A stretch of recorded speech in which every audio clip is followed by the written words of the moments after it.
Hi hello friends, welcome back to media talks. நான் உங்கள் மௌனிகா.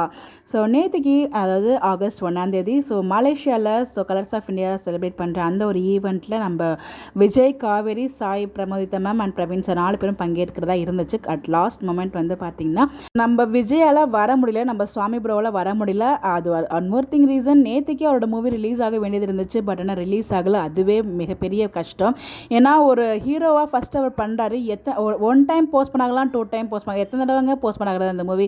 அந்த மனுஷனுக்கும் மன வலியெல்லாம் இருக்கும் இல்லையா? ஸோ பார்த்திங்கன்னா ஒரு சில ரீசன் அந்த மூவி ரிலீஸ் பண்ணுற விஷயமா பார்த்திங்கன்னா அங்கே பெங்களூரில் இருக்க வேண்டிய சுச்சுவேஷன் இருந்ததுனால தான் அவரால் நேற்றுக்கு மலேசியா வர முடியல. ஸோ அது மற்றபடி வேறு எந்த ஒரு ரீசனுமே கிடையாது. ஸோ ஃபஸ்ட்டு ஸ்டார்டிங்கில் பார்த்திங்கன்னா லாஸ்ட் மினிட்ல ஃப்ளைட்டை மிஸ் பண்ணிட்டாரு அப்படிங்கிற மாதிரி தான் நமக்கு அப்டேட்ஸ் கொடுத்துருந்தாங்க. பட் ஆனால் அது ரீசன் பார்த்திங்கன்னா அவரோட மூவி ரிலீஸ்க்காக ஒரு சில விஷயங்கள்லாம் பண்ணுறதுக்காக தான் அவர் வர முடியாமல் போயிடுச்சு. ஸோ ஈவன் கடைசி அவரால் முடிஞ்ச அளவுக்கு எஃபர்ட் போட்டிருக்காரு வர்றதுக்கு. பட் ஆனால் அவரால் வர முடியல. பட் ஆனால் பார்த்தீங்கன்னா ஈவன் அந்த ஈவன் நடக்கிறதுக்கு முன்னாடியே பிரவீன் சாருக்கு கால் பண்ணி அங்கே கலர்ஸ் ஆஃப் இந்தியாவை நம்ம ரொம்ப நல்லாவே ட்ரீட் பண்ணுவாங்க. அங்கே இருக்க ஃபேன்ஸும் அவங்க கூட நம்ம பேசும்போது ரொம்பவே சூப்பராக இருக்கும். அந்த ஃபீல் ஒரு நல்லாயிருக்கும், என்ஜாய் பண்ணுங்கள் அப்படிங்கிற மாதிரி சொல்லியிருக்காரு. ஈவன் நம்ம லக்ஷ்மி பிரியாக்குமே பார்த்தீங்கன்னா இந்த ஃபுட்டாக டேஸ்ட் பண்ண அப்படிங்கிற மாதிரி ரெக்கமெண்டும் பண்ணியிருக்காங்க. ஸோ பார்த்தீங்கன்னா எந்த ரீசனும் இல்லைங்க, எக்ஸாக்டாக பார்த்தீங்கன்னா வரக்கூடாது அந்த மாதிரிலாம் எதுவுமே கிடையாது. ஸோ நிறைய பேர் நிறைய விதமாக நெகட்டிவ் ஸ்ப்ரெட் பண்ணிட்டு இருக்காங்க. அவர் வராதுக்கு காரணம் அதுதான் அப்படின்னு சொல்லிட்டு அதெல்லாம் எந்த ஒரு காரணமுமே இல்லை.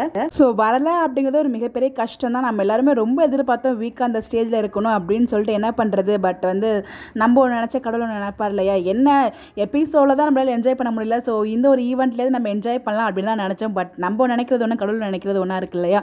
நேற்றுக்கு அவரோட மூவி ரிலீஸ் ஆக வேண்டியது இருந்துச்சு. பட் ஏதோ ஒரு ரீசனில் அது ரிலீஸ் ஆகலை. கண்டிப்பாக அவருக்கும் அந்த வருத்தம் இருக்கும் இல்லையா? ஸோ அந்த ரீசனில் அவரால் அங்கே பார்ட்டிசிபேட் பண்ண முடியல.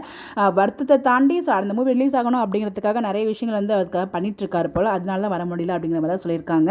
இதுக்கப்புறமாச்சும் அவங்க சொன்ன டேட் ஆகஸ்ட் 22 அன்னைக்காச்சும் இந்த ஒரு மூவி ரிலீஸ் ஆகணும். கண்டிப்பாக அதுக்கு நம்ம கடவுள்கிட்ட ப்ரே பண்ணிக்கலாம். அந்த ஒரு மூவிக்கு நல்ல சப்போர்ட் நம்ம கொடுத்தே ஆகணும்.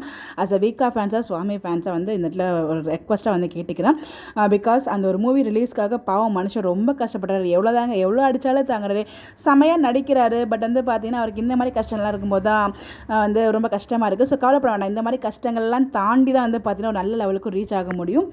இந்த கஷ்டத்தெல்லாம் தாண்டி இதை விட பல மடங்கு ஒரு நல்ல ரீச்சுக்கு போவார். நல்ல ஒரு ஹாப்பினஸ் அவருக்கு கிடைக்கும் அப்படின்னு சொல்லிட்டு நான் மனதார வேண்டிக்கிறேன். நம்மளும் கடவுளுக்கு பெஸ்ட் விஷஸ் சொல்லலாம். ஸோ உண்மையிலே வருத்தமாக இருந்தாலும் பட் இந்த இடத்துல நம்ம காவேரி வந்திருக்காங்க ஃபர்ஸ்ட். எனிவேஸ் அதை நம்ம செலிப்ரேட் பண்ணலாம். கண்டிப்பாக கூடிய சீக்கிரமே வீக்காகவும் அந்த ஸ்டேஜுக்கு கொண்டு வரதான் அவங்களே சொல்லியிருக்காங்க. ஸோ மேபி நெக்ஸ்ட் ஈவெண்ட்டில் அவங்க 2 பேரும் சேர்த்து கண்டிப்பாக கூப்பிடுவாங்க. அதில் எந்த ஒரு மாற்று கருத்துமே இல்லை. ஸோ அந்த ஒரு டேக்காக வெயிட் பண்ணுவோம். உங்களுடைய கருத்துக்கள் மறக்காமல் கமெண்ட்டில் ஷேர் பண்ணுங்கள். Bye by.